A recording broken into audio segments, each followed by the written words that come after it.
Il construisait un bateau sur ordre du Très-Haut, et l'arche s'éleva au milieu de l'eau. Voici l'histoire du prophète Nouh et de l'arche divine. Il y a très longtemps, dans un monde que peu se rappellent encore, les gens avaient oublié leur origine. Ils vivaient pour eux-mêmes, leur richesse, leur statut, leur orgueil. Ils ne remerciaient plus rien, ils ne craignaient plus rien, et surtout, ils ne se souvenaient plus du Créateur. Alors un homme fut envoyé parmi eux, pas un roi, pas un guerrier, un homme simple, mais droit. Il s'appelait Nouh. Il leur parla, pas une fois, pas pendant un mois, mais pendant des centaines d'années, avec patience, avec douceur, avec larmes parfois. Il les supplia de revenir à la vérité, de se détourner des idoles qu'ils avaient eux-mêmes sculptées, de revenir au Très-Haut, de se repentir avant qu'il ne soit trop tard. Mais ils rirent, ils le traitèrent de fou, et à chaque nouvelle parole, ils le repoussaient encore plus loin. Même son propre fils ne voulait plus entendre son nom. Alors un jour, après des siècles de silence et d'acharnement, Nouh a levé les mains vers le ciel, et il a dit au Créateur, « Je n'ai plus la force, il refuse, encore et encore. Alors fais descendre ce que tu as promis, car toi seul peux juger avec justice. » Et la réponse divine arriva, mais pas sous forme de foudre, pas comme une guerre, mais comme une instruction.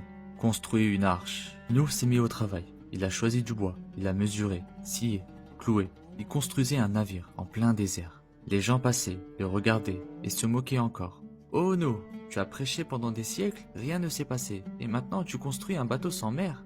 Mais Nouh ne répondait plus, car ce n'était plus le temps de parler, c'était le temps d'obéir. Et puis un jour, le sol a tremblé, le vent s'est levé, des nuages sombres ont recouvert le ciel, et une pluie étrange a commencé à tomber.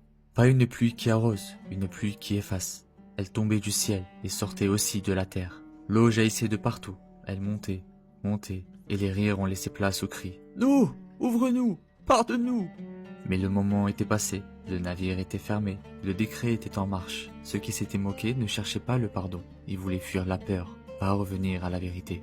Et au milieu de ce chaos, Nouh vit son fils. Il était là, à distance, pas dans l'arche, pas parmi les moqueurs, entre deux mondes. Alors Nouh cria, « Ô mon fils, monte avec nous, ne reste pas avec ceux qui se perdent. » Mais le fils répondit, « Je vais me réfugier sur une montagne, elle me protégera de l'eau. » Et Nouh dit, le cœur lourd, « Aujourd'hui, il n'y a plus de refuge, sauf auprès d'Allah. » Puis une vague les sépara.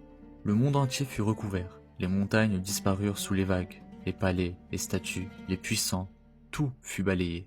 Seule l'arche flottait, portée par les flots, protégée par la foi, remplie de ceux qui avaient cru et de chaque espèce vivante, préservée par ordre du Très-Haut. Quand le calme est revenu, Allah a dit à la terre, « Absorbe ton eau » et au ciel, « Retiens ta pluie ». L'arche s'est posée sur une montagne et Nouh a mis les pieds sur une terre neuve.